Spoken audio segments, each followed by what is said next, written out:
Fondamentale è subito premettere e chiarire che tutti i contributi versati fino ad ora dai lavoratori nel vecchio sistema italico non sono stati accantonati, un saggio veneto direbbe messi da parte, per garantire le pensioni. Non esiste dunque alcun gruzzoletto da nessuna parte col nome dei nostri contributi versati. L'Italia ha bruciato i contributi di tutti per pagare i propri sprechi e i propri vizi. Anzi, dirò di più. Oltre a non aver accantonato e averli sprecati, è riuscita ad accumulare un debito pensionistico almeno doppio rispetto al già enorme debito pubblico. Mostruoso. Il sistema attuale si mantiene unicamente coi continui versamenti dei contributi dei lavoratori che vanno a pagare le pensioni correnti. Dunque, facile dedurre che i contributi che state ora versando vadano bruciati nel calderone italico. Le continue chiusure di imprese e il derivante licenziamento dei lavoratori, che di conseguenza non pagano più i contributi, facile presagire che non sia di buon auspicio per chi avesse l'illusione di mantenere o avere una pensione futura. Tu riesci a dormire sonni tranquilli con questa situazione?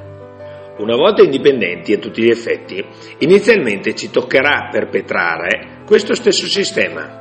I contributi dei lavoratori andranno a pagare le pensioni correnti, con l'unica, grandissima e fondamentale differenza che il sistema veneto, anziché chiudere aziende e licenziare, sarà florido e avrà molte aziende che apriranno assumendo operai.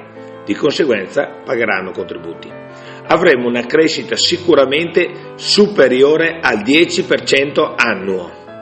Ne deriva che l'indipendenza sarà la vera e sola garanzia futura per chi voglia essere sicuro di avere la propria pensione. Poste queste basilari condizioni e garanzie minime, posso azzardare una mia personale visione. Col grandissimo surplus corrente che subito ne deriverà, da buoni veneti dovremo essere lungimiranti.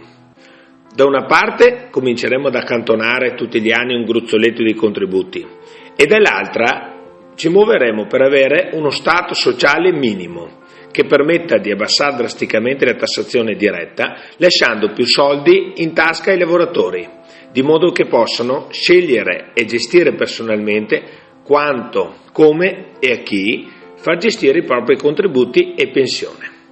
Crediamo nelle libertà, nella possibilità che le persone possano decidere cosa fare dei propri soldi e delle proprie fatiche, decidendo quanto e come accantonare il proprio gruzzoletto per la vecchiaia. Riepiloghiamo in sintesi.